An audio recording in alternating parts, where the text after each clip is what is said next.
Analyzing Three Zealots.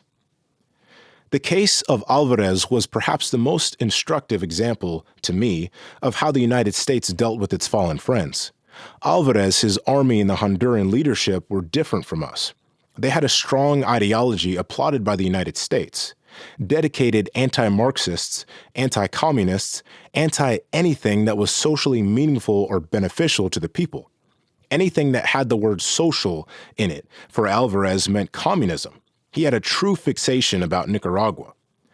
"Manuel Antonio," Álvarez said to me one day, "I have a dream.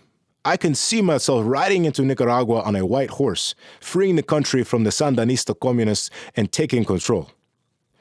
Álvarez tried by all possible means to make his dream come true. Waving an anti-communist and anti-Cuban flag, he wanted to help the United States wage war against Nicaragua. All the time, he was designing his war strategy. It was this ardor in the struggle that convinced the United States to support Álvarez, helping him leapfrog over other officers and take control of the Honduran military. By way of giving thanks to his patrons in Washington, Álvarez opened Honduras up to virtual U.S. control. He and his military in the 1980s took over Panama's role as obedient servant to its North American masters. Álvarez said it was all necessary to fight the Cold War. Yet where did his anti-communist zeal come from? And what did it have to do with Honduras?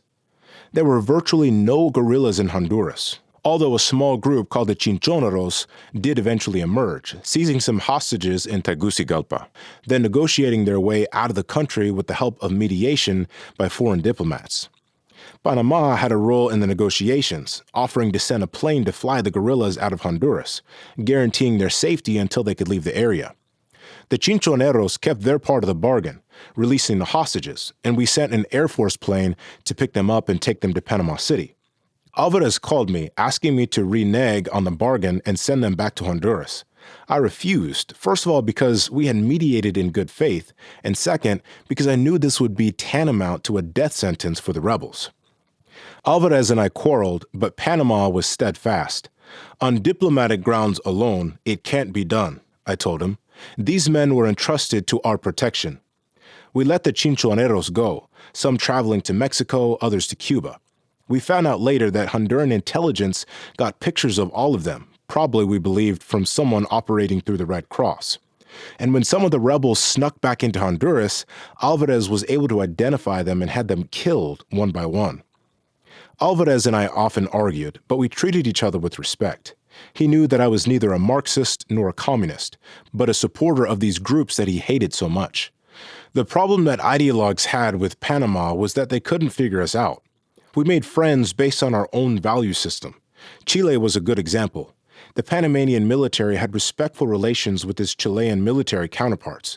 But when General Augusto Pinochet seized power from Salvador Allende on September 11, 1973, we set out to provide asylum to as many people as we could.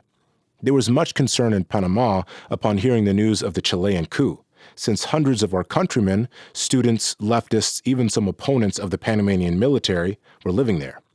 I called my counterpart, as that country's intelligence chief, General Augusto Lutz, knowing he had become a member of the new military junta, and used that contact to help rescue many Panamanians, Chileans, and others.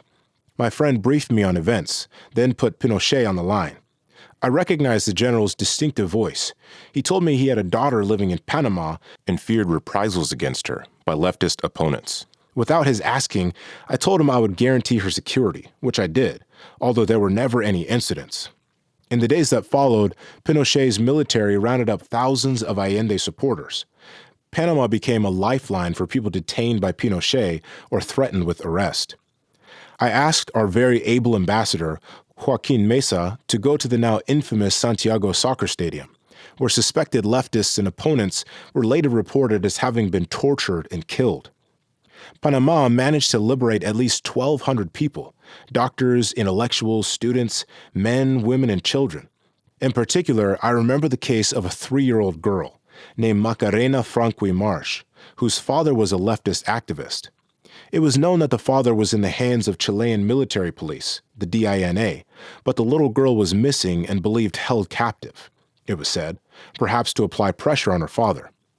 Mesa heard the story and used his diplomatic prowess, along with the goodwill I had with Pinochet, to rescue the little girl.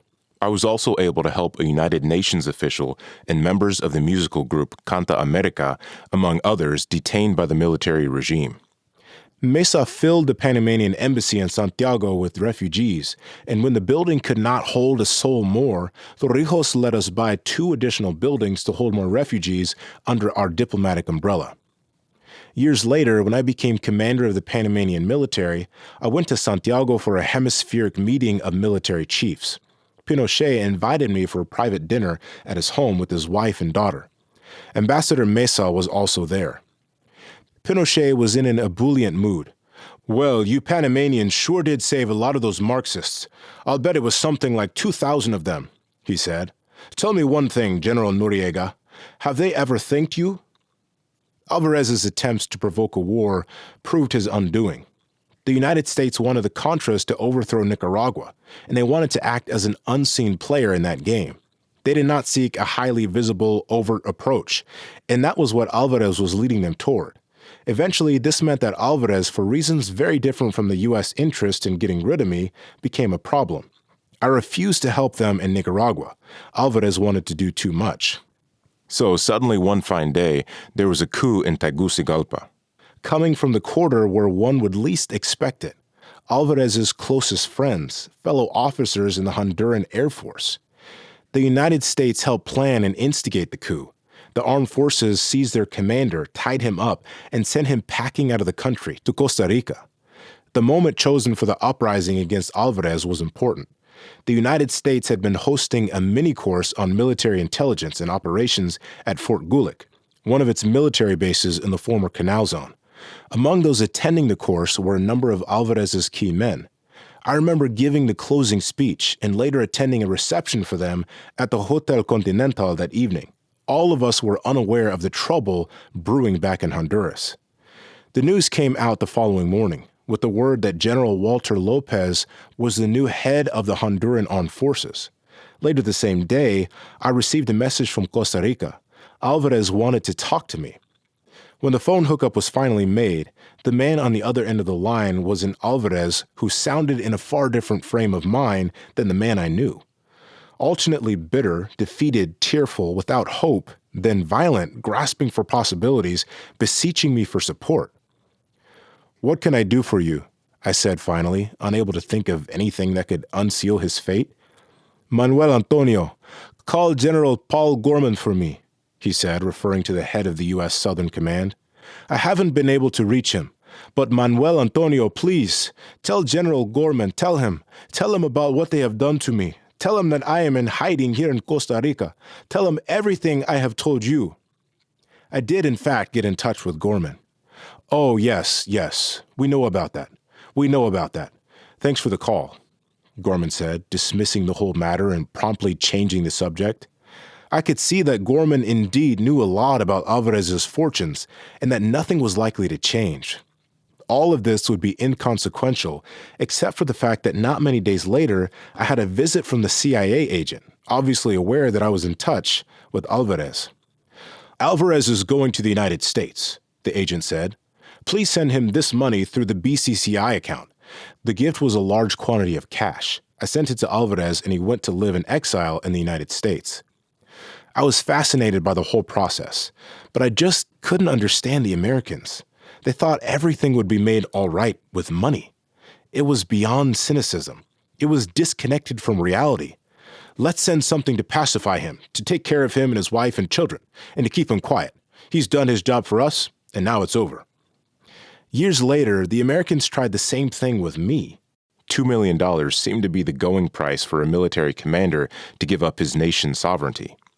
Alvarez was in the back of my mind, and all the money they could offer me wasn't enough to get me to leave Panama. It wasn't the only time they tried.